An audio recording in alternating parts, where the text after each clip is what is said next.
I think as humans, we think we're supposed to be in nuclear families.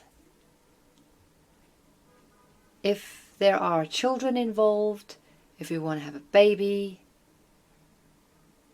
the ultimate structure is the nuclear family. Is this always true? If you look at domestic violence, this is not always the case. And sometimes that husband who's supposed to be the protector is the one who turns out to be the most dangerous element in your life. Tell me I'm wrong. If you look at, whenever one side works out that the other side is very hardworking and very diligent, they sort of kick off and put their feet up on the coffee table and let the other one take care of that. Is that a stable situation? I'm not sure that it is. Now, what I've noticed on Earth is, and you probably would have too, is that, you know, when you watch National Geographic, or you watch anything about nature out there, wild animals out there, and you're following a family around, an animal family around. Let's just say it's a bear. Let's say it's a leopard. Let's say it's, let's just take a bear and a leopard, okay? When you see the bear walking around, well, let's just take the bear family walking around in the woods, hillsides, etc., on a little journey, who do you see?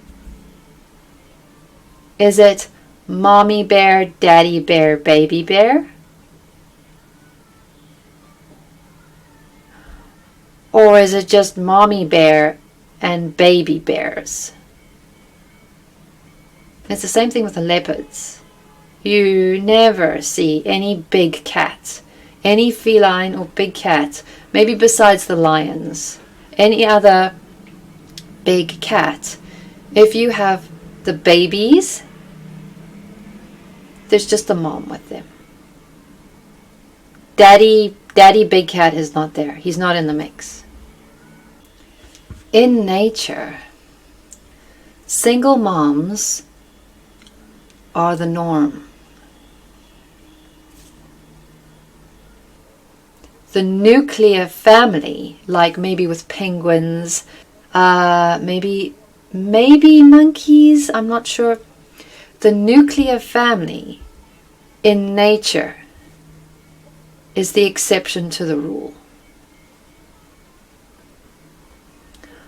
But let's just go back to the bear and the leopard. Why is it that mommy bear and mommy leopard only travel just alone with themselves and their babies? Why? Maybe number one, it's because the male just didn't stick around. He stuck true, he obeyed his natural impulses, and off he went. Okay, but what happens? What does happen when the male or the daddy or any male does stick around in those dynamics? Usually the moms absolutely try and avoid. While they have their cubs with them, they avoid roaming males. Why? Why do they avoid males while they have their cubs with them? Because grown-up males around cubs are dangerous. They eat them. They eat them. The male will eat the children. And I think genetically, maybe subconsciously, he realizes that these kids, these cubs, these babies are not his own. So he's not supporting, or he doesn't like that genetic line because it's not his. So ultimately, it's almost a form of genetic jealousy. That guy's genetics has carried through to these cubs. While I'm here, this should not be the case. It should be mine.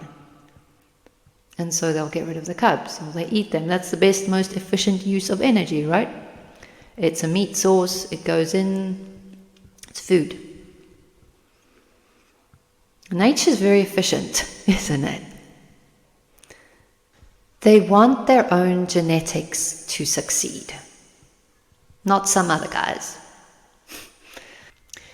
Any cubs or babies or offspring in that environment, while they are there, should be of their lineage going into the future, not some other males. And this is commonly why in lion prides, when there is a new main male in the pride, the babies of the previous one die. Taken out, got rid of or eaten. I think there's probably high stress period for the females at that time. You know, you want to protect your cubs, and all you got to fight that new guy.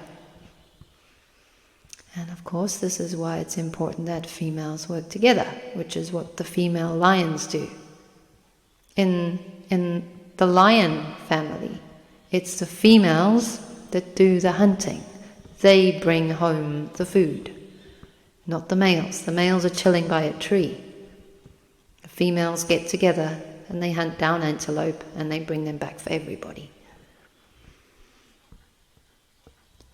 Why aren't we doing this? I guess there's just no point having the male stick around. What would he be there for? Now with humans, we've come to rely on each other for survival. But coming down to it, I think we think that we're obligated to do nuclear family. But you have to be really strict with yourself. Be very objective. Does the nuclear family help everybody? Or does it just overburden the one responsible person in that dynamic?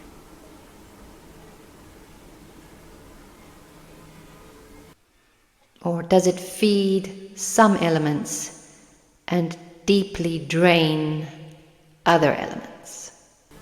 I think it takes a very special group. It takes a very special nuclear family for things to work out well. But in many cases, the female of that dynamic, or sometimes it is male, one or other carries the largest, heaviest load. And the other one is very frequently redundant.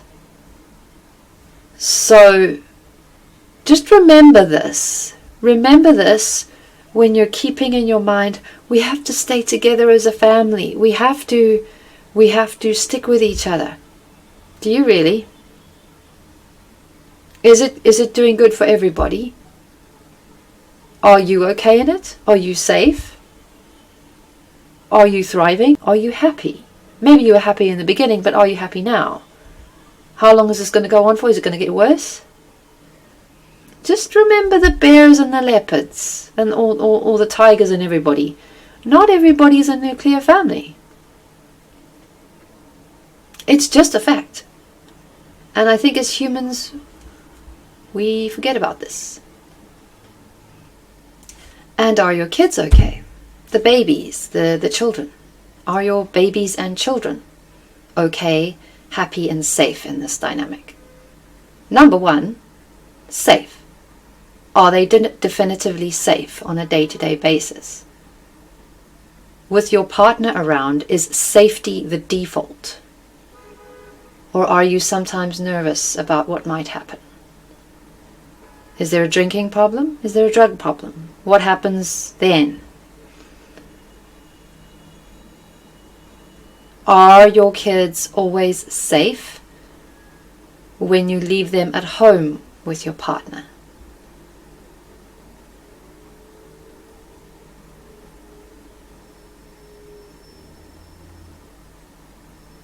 Would they be safer if they were just on their own? Think of the bears and the leopards, right? When the mommy has to go away to go and find food or hunt something or go away and do something and come back, she leaves her cubs alone inside an enclosure or a cave or a burrow somewhere. She leaves them alone in there because that's the safest they'll be. Safer than being left with daddy bear or leopard, apparently. Is there an emotional regulation problem? Is there an arrogance problem? Is there an ego problem?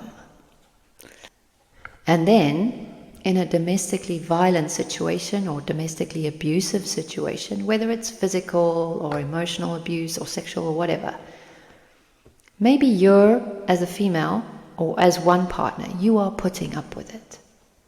But what are the children learning about how you're being treated? What are the children learning about how you are to be treated? Will they, those children, will they grow up to have healthy relationships? Or will they grow up being one or other of the parents that they grew up with? Will they be you?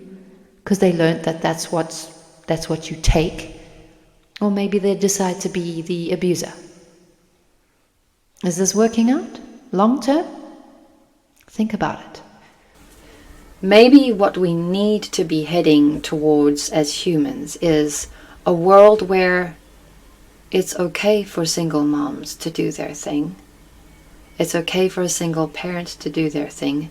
And our society is structured in such a way that they can function effectively.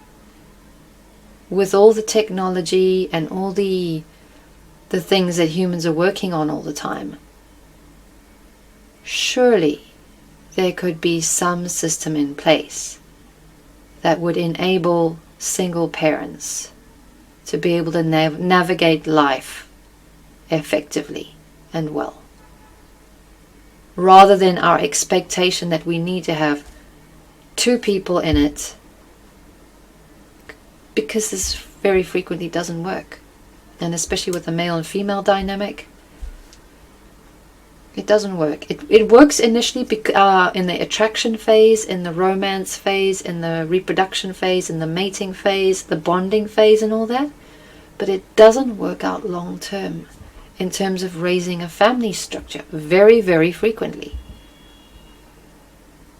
Yes, there are success stories, but there's a reason behind our soaring divorce rate.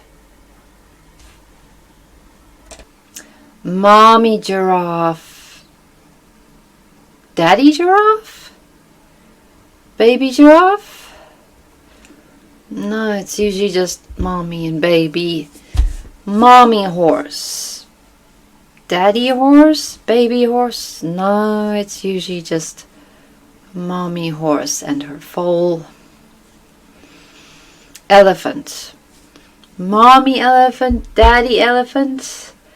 Actually, the elephants travel in a group, and if you see babies in the group, it means the rest of the group are female. They're matriarchal. The men or the males are off in a different group. They come in for bonding and reproduction and guarding the moms, basically. But then they are usually off after that. Actually, that matriarchal elephant dynamic, I don't know if it's the same in some species of monkeys, but it looks like that could be a very workable, supportive dynamic for humans. If we were to become matriarchal again, and women living in communities could help each other with raising the kids and, day-to-day stuff. And we're not ostracizing the males, but males stick around ultimately, largely, I think, out of obligation. That's something that always terrifies me. If I wind up with someone and they stick around for the long term, are they doing it out of obligation? Or do they want to, or do they do it because they really want to be there? This would depress me if I found out they were staying out of obligation, not because they really wanted to, out of a feeling of duty. God. Whales. Mommy whale, daddy whale, baby whale? No, it's usually just the mom and the baby. So in nature, single moms are very much the norm. Why do we have such prejudice against single mom humans?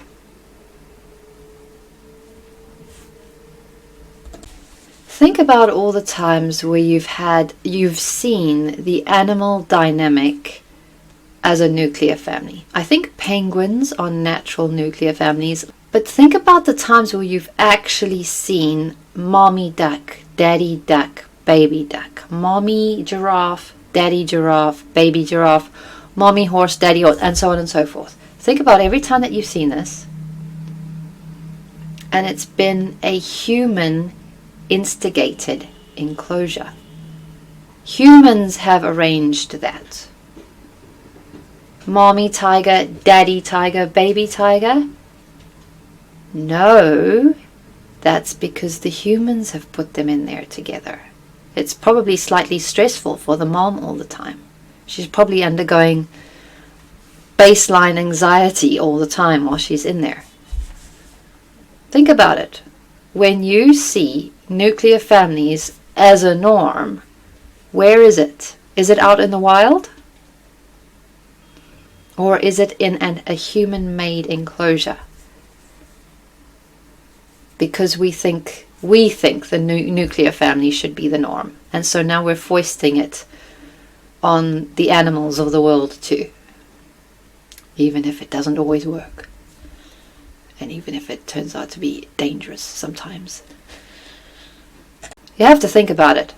Would the daddy duck, daddy giraffe, daddy horse, daddy tiger, would they still be in those enclosures with the mom and the baby if they had any choice about it themselves? What would the answer to that be? The males don't seem to be very invested in their kids. And I think very frequently, if it turns out that the mom is raising somebody else's kids, any other male is very likely to either hurt those kids or eat them, depending on what their biological needs at the time are. And what seems to be happening with humans is that humans don't become cannibalistic and eat their own kind, but they do tend to abuse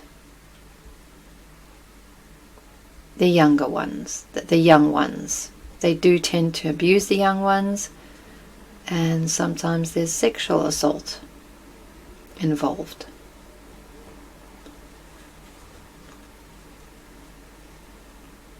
Tell me it's not true. Tell me it's not true. And I think I really need to add that I have nothing against single parent males. Men who happen to be single parents, you are towing the line. You are definitely, it seems to be very frequently, the exception to the rule. And a lot of these guys are working their asses off and doing really well, giving their kids all the things they need, breaking their backs to get their kids there, living really, really very selfless lives. This is not a diss to single male parents. This is not a diss at all. It's more like, just let's look at the general biological situation for straight females. It's not a diss towards single male parents at all. We love you. We love what you do. You're towing the line. You're taking responsibility. And maybe you can join the tribe. How about that?